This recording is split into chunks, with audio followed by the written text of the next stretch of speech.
Hello dear students, welcome back to this session of ICT virtual classroom. ICT virtual classroom के इस session में आप सभी का एक बार फिर से स्वागत करते हैं। इस क्लास में हम बात करने जा रहे हैं क्लास 12 सब्जेक्ट फिजिक्स के ऊपर, कक्षा 12 विषय भौतिक विज्ञान। अपने पिछली क्लासेस में हमने जो इलेक्ट्रिक पोटेंशियल, इलेक्ट्रोस्टैटिक पोटेंशियल है उसके कॉन्सेप्ट के ऊपर बात करी थी, वैद्युत विभव। ठीक है, और हम आज की क्लास में, पिछली क्लास में कुछ न्यूमेरिकल करे थे, आज की क्लास में कुछ न्यूमेरिकल करेंगे और बेटर अंडरस्टैंड करेंगे इस टॉपिक को। तो आप सब अपना ध्यान जो है सामने स्क्रीन पर बनाकर रखेंगे। हम चलते हैं स्मार्ट बोर्ड की स्क्रीन पर। चलिए डियर स्टूडेंट्स, एक क्वेश्चन आप सबके सामने मैं रख रहा हूं यहाँ पर और इसके ऊपर बात करेंगे हम। क्वेश्चन बहुत सिंपल है। 10 सेंटीमीटर भुजा वाले एक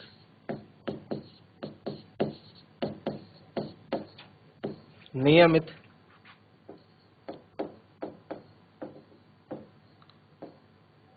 षटफलक के प्रत्येक शीर्ष पर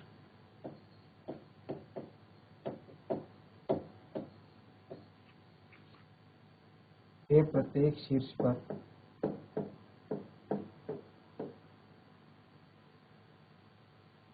5 माइक्रो कूलाम का आवेश है।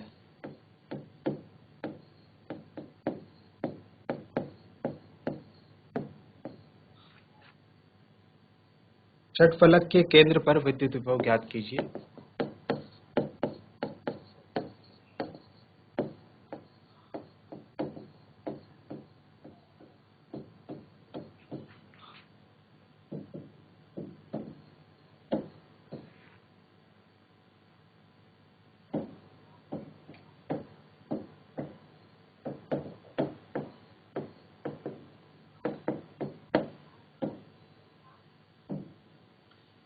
चलिए जरा ध्यान से समझिए क्वेश्चन में क्या कहा जा रहा है।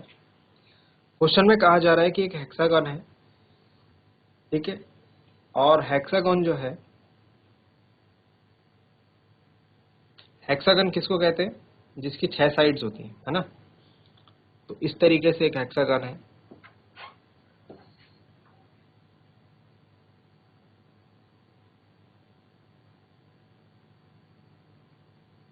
इस तरीके से एक हेक्सागन है। हेक्सागन में हमें ये बताया जा रहा है कि इस हेक्सागन की सारी साइड्स जो है वो इक्वल है। इस हेक्सागन की सारी साइड्स जो है वो क्या है? इक्वल है, जो कि कितना है? 10 सेंटीमीटर है। तो सारी साइड्स क्या है? 10 सेंटीमीटर है। ये बोला जा रहा है हमसे। नियमित षटफलक, नियमित षटफलक मतलब होता है, नियमित षटफलक मतलब होता है रेगुलर हेक्सागन, रेगुलर हेक्सागन। ठीक है, अब मैं इनमें पॉइंट के नाम लिख लेता हूँ। सपोज ये ए पॉइंट है, ये बी पॉइंट है, ये सी पॉइंट है, ये डी पॉइंट है, ये ई है, ये एफ है। ठीक है, इनके प्रत्येक शीर्ष पर, हर जगह पर हमने क्या करा है? एक आवेश रखा है। यहाँ पर भी एक आवेश, यहाँ पर भी एक आवेश, यहाँ पर भी एक आवेश, यहाँ पर भी एक आवेश, यहाँ पर भी एक आवेश। टोटल हमने कितने आवेश रखे? 6 आवेश रखे हैं। आवेश का जो परिमाण है, सारे आवेश मतलब हर एक आवेश का जो परिमाण है वो 5 माइक्रो कूलाम है। माइक्रो कूलाम मतलब हो गया 10 की पावर -6। तो 5 × 10 की पावर -6 कूलाम हो गया प्रत्येक आवेश का परिमाण, यानी magnitude of each charge is 5 × 10 की पावर -6 कूलाम। ठीक है, और ये बोला जा रहा है हमसे षटफलक के केंद्र पर विद्युत विभव ज्ञात कीजिए। केंद्र मतलब यहाँ कहीं पर होगा उसका केंद्र, है ना। सपोज ये केंद्र O है, सेंटर O है। इस O पर कितना इलेक्ट्रिक पोटेंशियल होगा, ये हमसे पूछा जा रहा है। इस O पर कितना इलेक्ट्रिक पोटेंशियल होगा, ये हमसे पूछा जा रहा है। क्या ये बात समझ में आई? यहां पर इस चीज को फाइंड आउट करने के लिए हमें एक चीज का पता लगाना जरूरी है कि प्रत्येक आवेश की इस O से दूरी क्या है। प्रत्येक आवेश की इस O से दूरी क्या है, ये हमको पता लगानी है। जब हमको ये पता लग जाएगा तो हमारा काम हो जाएगा। चलिए पता लगाते हैं प्रत्येक आवेश की केंद्र से दूरी क्या होगी। डियर स्टूडेंट्स, क्योंकि ये एक रेगुलर हेक्सागन है, नियमित षटफलक है, उसके लिए किसी भी भुजा के ये दोनों जो कोण होंगे, ये वाले, ये और ये 60 डिग्री होंगे। कितना होंगे? 60 डिग्री। और 60 डिग्री होंगे, दैट मीन्स कि ये बीच वाला एंगल भी कितना होगा? 60 डिग्री का होगा, है ना। अगर दो एंगल 60 डिग्री है किसी ट्रायंगल के, तो बीच वाला एंगल भी कितना होगा? 60 डिग्री होगा।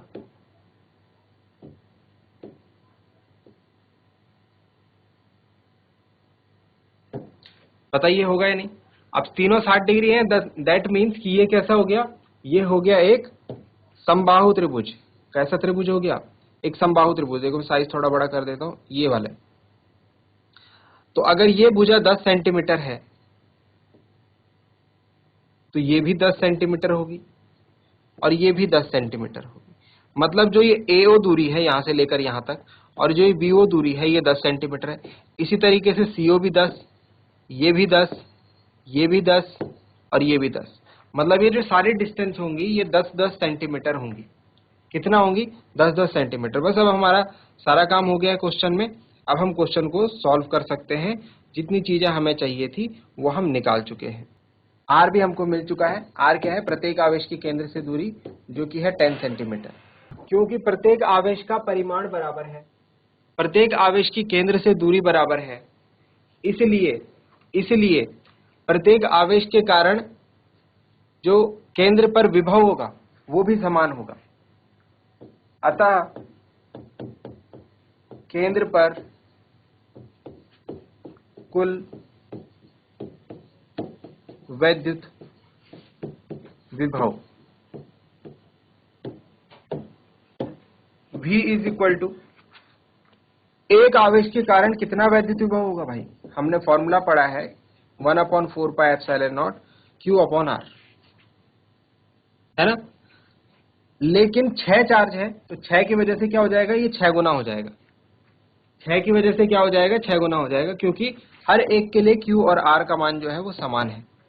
ठीक है, तो चलिए अब वैल्यू पुट अप करते हैं। 1/4 पाई वैल्यू एप्सिलॉन नॉट की वैल्यू होती है 9 इंटू 10 की पावर 9। इसकी वैल्यू होती है 9 इंटू 10 की पावर 9। ठीक है, Q की वैल्यू हमको ऊपर दे रखी है 5 इंटू 10 की पावर -6, और R की वैल्यू हमने फाइंड आउट कर ली है 10। चलिए इसको कैलकुलेट करेंगे। इसको कैलकुलेट करके बताएं कितना आ रहा है V की वैल्यू।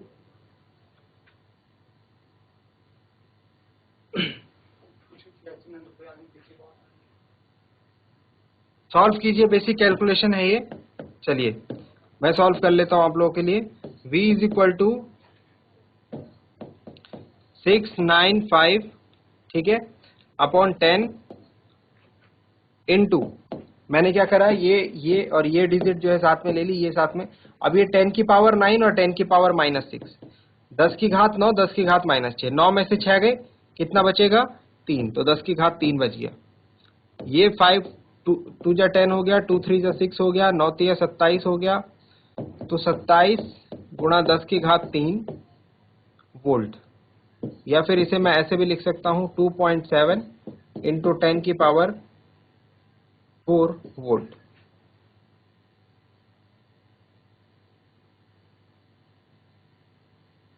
ठीक है, एक सेकंड, हमने यहाँ पर एक चीज कन्वर्ट नहीं करी है। ये 10 सेंटीमीटर को मीटर में कन्वर्ट करना था। 0.1 मीटर, 0.1 695, ये पॉइंट हटाएंगे यहां से तो ऊपर 10 हो जाएगा, इंटू 10 की पावर 9 में से 6 गए 3, 3 और 1 4। जब इसको मल्टीप्लाई करेंगे तो ये आएगा 270 गुणा 10 की घात 4। V is equal to 2.7 into 10 की पावर 6 वोल्ट। ये हमारा आंसर होगा इस क्वेश्चन। चलिए जल्दी से नोट डाउन कर लें, इजी क्वेश्चन था एक। जल्दी से नोट डाउन कर लेंगे। चलिए नेक्स्ट क्वेश्चन के ऊपर चलें। चलिए एक और इम्पोर्टेंट टॉपिक यहाँ पर हम डिस्कस कर रहे हैं डियर स्टूडेंट्स, हेडिंग डालेंगे आपके बोर्ड एग्जाम के लिए भी इम्पोर्टेंट टॉपिक है, वैद्युत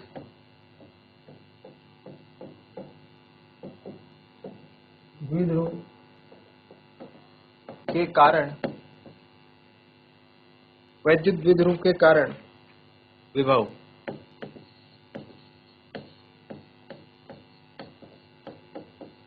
इलेक्ट्रिक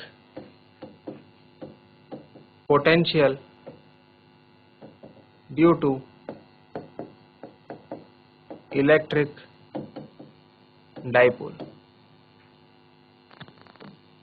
प्यारे बच्चों, क्या आप वैद्युत द्विध्रुव के बारे में जानते?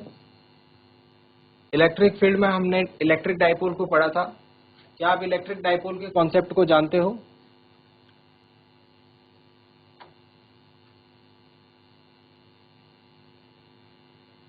इलेक्ट्रिक डाइपोल के बारे में अगर किसी को भी कुछ पता है तो बता सकते हैं प्यारे बच्चों, फिर मैं आगे की चीजें बताता हूं।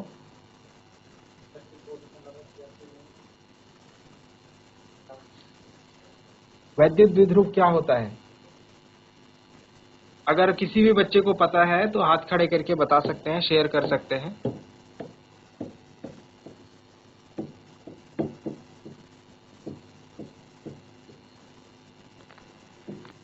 अगर किसी भी बच्चे को पता है इलेक्ट्रिक डाइपोल के बारे में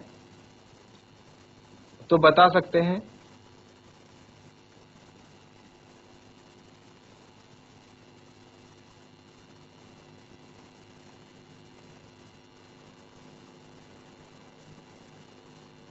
चलिए देखो मैं समझा देता हूं, कोई बात नहीं, बहुत इजी है, बस थोड़ा ध्यान से समझना। 2-3 पॉइंट आपको ध्यान में रखने हैं और इलेक्ट्रिक डाइपोल का कॉन्सेप्ट बहुत आसान है। देखो क्या करते हैं हम, दो आवेश हैं, एक आवेश ये है एंड एक आवेश ये है,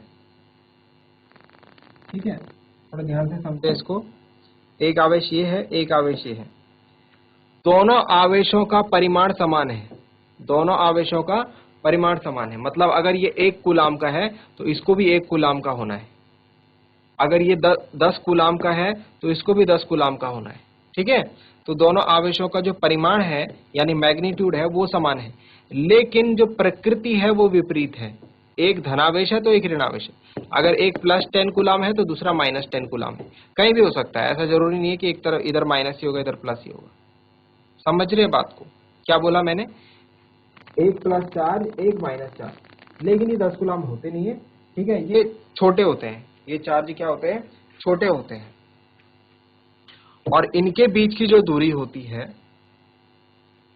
उसको हम 2L से डिनोट करते हैं। किससे? 2L से। यहां पर एक सेंटर पॉइंट O होता है। तो वैद्युत द्विध्रुव की परिभाषा जो है बहुत छोटी सी है, दो समान परिमाण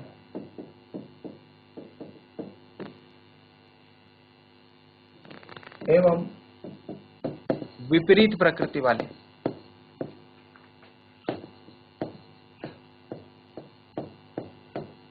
कैसा होना चाहिए? परिमाण समान लेकिन प्रकृति विपरीत, एक धनावेश होगा तो एक ऋणावेश होगा। छोटे आवेश, ये चार्ज क्या होंगे? ज्यादा बड़े नहीं होंगे, छोटे छोटे होंगे, माइक्रो कूलाम में होगा, नैनो कूलाम में होगा, है ना, छोटे छोटे चार्ज होंगे। दो समान परिमाण एवं विपरीत प्रकृति वाले छोटे आवेश एक दूसरे से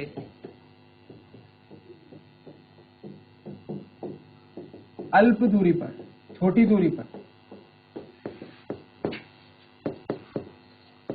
स्थित होते हैं।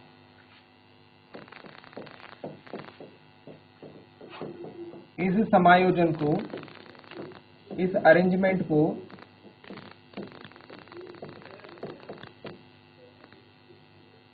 वैद्युत द्विध्रुव कहते हैं। समझ गए बात को? वैद्युत द्विध्रुव में क्या हो गया?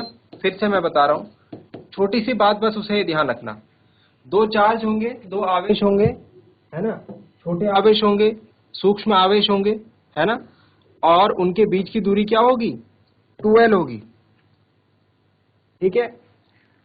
और उन दोनों आवेशों का परिमाण तो समान होगा लेकिन प्रकृति विपरीत होगी।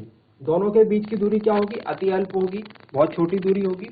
तो इस समायोजन को हम कहेंगे वैद्युत द्विध्रुव यानी कि इलेक्ट्रिक डाइपोल। बस ये था कॉन्सेप्ट इलेक्ट्रिक डाइपोल का, ठीक है। और एक और चीज इसमें आपको इसके अलावा आप जो चीजें ध्यान रखनी है वो ये कि 2l यहाँ से यहाँ तक की दूरी होती है, तो ये यहाँ से यहाँ तक l हो गया और ये यहाँ से यहाँ तक l हो गया। O जो है इसका सेंटर होता है, ठीक है। O क्या होता है, इसका सेंटर होता है। एक पॉइंट को मैं A बोल लेता हूँ, एक को मैं B बोल लेता हूँ, तो ये A भी एक वैद्युत द्विध्रुव हो गया। A भी क्या हो गया, हमारा वैद्युत द्विध्रुव हो गया। इसके उदाहरण आपको याद रखना है, एग्जाम्पल याद रखना है, उदाहरण आपको याद रखना है। उदाहरण जैसे HCl का जो मॉलिक्यूल हो गया, है ना, HCl का अणु हो गया, या फिर H2O का जो मॉलिक्यूल हो गया, अणु आदि, ये क्या करते हैं, ये शो करते हैं वैद्युत द्विध्रुव को। इनको वैद्युत द्विध्रुव कहा जा सकता है। बहुत इंपॉर्टेंट क्वेश्चन है बच्चों, एग्जाम में इससे 1 नंबर का पूछ लिया जाता है, कई बार पूछा गया है। तो वैद्युत द्विध्रुव आपको पता होना चाहिए। वैद्युत द्विध्रुव क्या होता है, दो समान परिमाण एवं विपरीत प्रकृति वाले छोटे आवेश एक दूसरे से अल्प दूरी पर स्थित होते हैं, तो इस समायोजन को वैद्युत द्विध्रुव कहते हैं। एग्जाम्पल हो गया HCl, H2O आदि, ठीक है। और ये डायग्राम याद रखना, बीच की दूरी कितनी लेनी है, 2l लेनी है। बीच की दूरी कितनी लेनी है, 2l लेनी है। हम 2l लेते हैं बीच की दूरी, A और B के बीच की दूरी को, L कोई भी नहीं लेगा, ठीक है। अब इसके बाद ही एक टर्म आता है, इसके बाद ही एक टर्म आता है वैद्युत द्विध्रुव आघूर्ण। वैद्युत द्विध्रुव आघूर्ण, electric dipole moment, electric dipole moment. चलिए तो हम यहां समझते हैं, डायग्राम भी ले लेते हैं।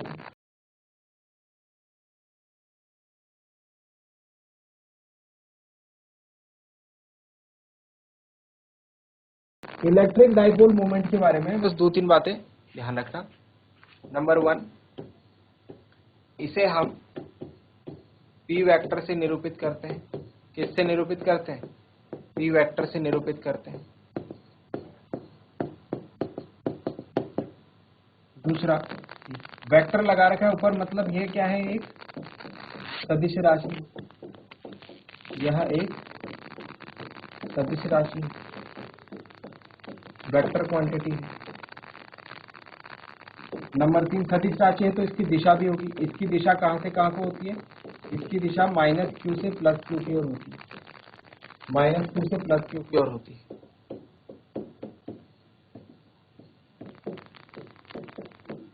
मतलब जो मैंने यहाँ पर वैद्युत द्विध्रुव बनाया है, इसमें -q किधर है, इधर, +q किधर है, इधर। तो ये डायरेक्शन होगी किसकी, हमारे द्विध्रुव आघूर्ण की। डाइपोल मोमेंट की जो दिशा होगी वो ये होगी -q से +q की ओर, ठीक है। इसके बाद नेक्स्ट पॉइंट, बस ये 3-4 बातें आपको ध्यान रखनी है वैद्युत द्विध्रुव के आघूर्ण के बारे में, ये हम आगे यूज करेंगे। पहला P से दिखाएंगे, P वेक्टर से, सदिश राशि है, वेक्टर क्वांटिटी है, डायरेक्शन -q से +q की ओर, -q से +q की ओर। और चौथा पॉइंट, परिमाण। परिमाण इसका क्या होता है, परिमाण होता है इसका P = Q × 2l। P बराबर Q × 2l, बहुत इंपॉर्टेंट है। P बराबर Q × 2l, ये इसका मैग्नीट्यूड है। दिशा मैंने बता दी, परिमाण ऐसे निकालेंगे, दिशा ऐसे निकालेंगे। दिशा मैंने बता दिया, -q से +q की ओर। फिर इसका मात्रक बता दीजिए, SI मात्रक क्या होना चाहिए, इसका SI मात्रक क्या होना चाहिए, आवेश का SI मात्रक होता है कूलाम, तो कूलाम और इंटू 2L मतलब लंबाई, बीच की दूरी का जो SI मात्रक होता है मीटर, कूलाम मीटर, या फिर इसको हम ऐसे भी लिख सकते हैं कूलाम मीटर। ठीक है, तो कूलाम मीटर इसका SI मात्रक हो गया। और लास्ट एक और पॉइंट डिस्कस कर लेते हैं कि इसकी विमा क्या होगी, इसकी डायमेंशन क्या होगी। इसकी विमा, तो डायमेंशन क्या होनी चाहिए, कूलाम चार्ज की जो विमा होती है, Q की जो विमा होती है, Q is equal to I into T, AT होती है चार्ज की विमा, और L मतलब लंबाई, दूरी की विमा L होती है। तो ये जो इसकी डायमेंशन बन जाएगी वो बन जाएगी ATL। ये सारी चीजें वैद्युत द्विध्रुव के बारे में मैंने यहाँ पर 6 पॉइंट लिखे हैं, और ये 6 के 6 पॉइंट जो है वो इम्पोर्टेंट है, 6 के 6 पॉइंट इम्पोर्टेंट है। इससे पहले जो मैंने आपके साथ वैद्युत द्विध्रुव बताया आपको, वो भी इम्पोर्टेंट है। ठीक है, तो इनको जल्दी से नोट डाउन करेंगे, इनको जल्दी से नोट डाउन करेंगे सभी। चलिए एक बार क्विकली रिवाइज करेंगे इसे। चलिए एक बार क्विकली रिवाइज करेंगे। वैद्युत द्विध्रुव किसे कहते हैं, तो दो सूक्ष्म आवेश एक दूसरे से अल्प दूरी पर स्थित होते हैं, इन आवेशों का परिमाण समान एवं प्रकृति विपरीत होती है। इस समायोजन को, इस अरेंजमेंट को, यानी इस सिस्टम को हम क्या कहते हैं, वैद्युत द्विध्रुव कहते हैं। एग्जाम्पल याद रखेंगे, HCl H2O के जो मॉलिक्यूल हैं ये क्या होते हैं, ये वैद्युत द्विध्रुव का